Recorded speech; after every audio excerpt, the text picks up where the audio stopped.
এক গ্রামে নীলা এবং নল নামে দুই বন্ধু ছিল। তারা দুজনে ছোট থেকেই একসঙ্গে বড় হয়েছে। নল ছিল খুবই শান্ত স্বভাবের, আর নীলা ছিল খুবই অশান্ত প্রকৃতির। একদিন যখন তারা বিদ্যালয়ের দিকে রওনা দিল, যাওয়ার পথেই, চল, আজ বিদ্যালয়ে ছুটি হওয়ার পর এক জায়গায় যাব। কোথায় যাব আমরা? আরে, আস্তে আস্তে, কেউ যেন না শুনতে পায়। শোন, কাউকে বলবি না। আরে, ওই যে চৌধুরী মশাই আছে না, ওদের বাড়ির পিছনে যে মাঠটা আছে, ওখানে অনেক আম গাছ আছে, অনেক আম হয়েছে। কিন্তু ওখানে যে যাওয়া মানা, যদি কেউ দেখে ফেলে তাহলে আর রক্ষে নেই। আরে, কিছু হবে না। এই বলে আস্তে আস্তে দুজনে বিদ্যালয়ে চলে আসে। বিদ্যালয়ে নল, নীলা ছাড়াও আরও অনেকে ছিল। টুসু এবং ঝন্টু, এরা নল নীলাকে খুব হিংসা করত। তারা শুধু দুষ্টু বুদ্ধি দিয়ে নল নীলাকে জ্বালাতন করত। নল নীলা যখন চৌধুরী মশাইদের মাঠে যাবার কথা বলছিল, সেই সময় টুসু ও ঝন্টু লুকিয়ে শুনে নেয় এবং তারাও ঠিক করে যে তারাও যাবে, কিন্তু নল নীলার আগে। বিদ্যালয়ে ছুটি হওয়ার পর নল নীলা বেরোতে যাবে, ঠিক তার আগেই এক বন্ধু চলে আসে নোট নিতে। এটা অবশ্য টুসু ও ঝন্টুরই কারসাজি ছিল। সুযোগ বুঝে টুসু এবং ঝন্টু বেরিয়ে পড়ে। তারা চৌধুরী বাড়ির মাঠে গিয়ে পৌঁছয়।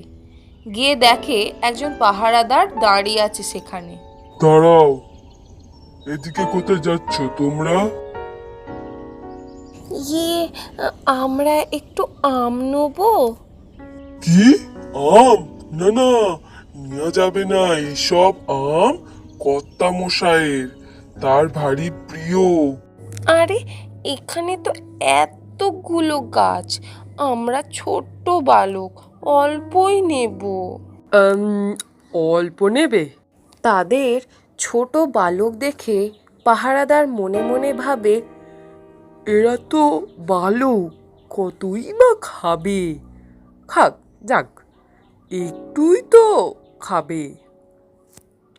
এই ভেবে পাহারাদার তাদের বলে, ঠিক আছে, কিন্তু বেশি লোভ করো না যেন। তারা খুশি হয়ে আম পাড়তে যায়। আর এদিকে নল ও নীলা এসে পৌঁছায়। তারাও আম খাওয়ার জন্য পাহারাদারকে মিনতি জানায়। একটু আগেই তো দুজন এলো, তারাও আম খাবে বলে। নল নীলা একে অপরের মুখের দিকে তাকাতে থাকে। এই বলে পাহারাদারও তাদের অনুমতি দেন। তোমরা কিন্তু অল্পই খাবে, কেমন? নল ও নীলা খুশি হয়ে বলে, হ্যাঁ হ্যাঁ হ্যাঁ হ্যাঁ হ্যাঁ হ্যাঁ। নল নীলা ভিতরে গিয়ে দেখে টুসু ঝন্টু প্রায় সব আম পেড়েই নিয়েছে তাদের দুষ্টু বুদ্ধিতে। আর নল নীলার দিকে তাকিয়ে হাসছে দুজনে। নীলা তো রেগে আগুন প্রায়। টুসু ও ঝন্টু গাছ থেকে নেমে আসে। নীলাকে রাগতে দেখে সে আরও রাগিয়ে দেয়, বলে, আমরা তোদের কথা শুনে নিয়েছিলাম, আর তোদের যাতে আসতে সময় লাগে সেই ব্যবস্থাও করে এসেছিলাম। নীলা এই সব শুনে রেগে আগুন হয়ে দুজনে মারপিট শুরু করে। নল থামাতে আসে। এদিকে পাহারাদার কিছু শব্দ শুনতে পায়, আর ওদিকেও চৌধুরী মশাইও কিছু চিৎকারের আওয়াজ শুনতে পান এবং পাহারাদারের কাছে এসে বলেন, আরে, এসব কি হচ্ছে? এত শোরগোল কিসের? না মানে, কিছু বালক এসেছিল, বলল তারা আম খেতে চায়।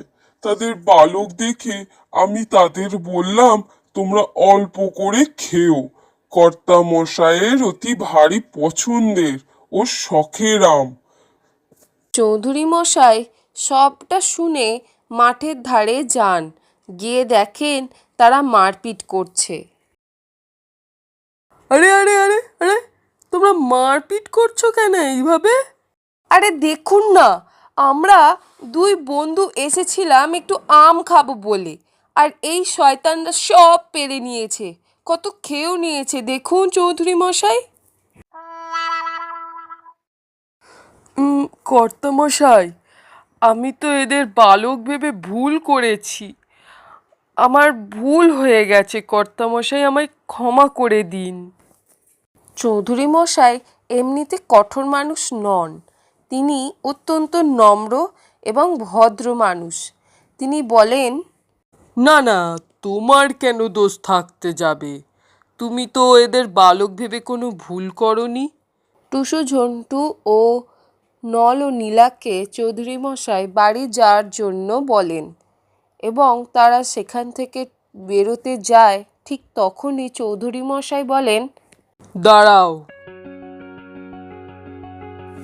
তাদের সকলের হাতে অল্প অল্প করে চৌধুরী মশাই আম দেন, তবে নল নীলাকে একটু বেশিই দেন, কারণ যখন তারা ঝামেলা করছিল তখন নল নীলাকে বলতে শোনেন, তোরা নিয়েছিস, এতগুলো নেওয়াটা ঠিক না।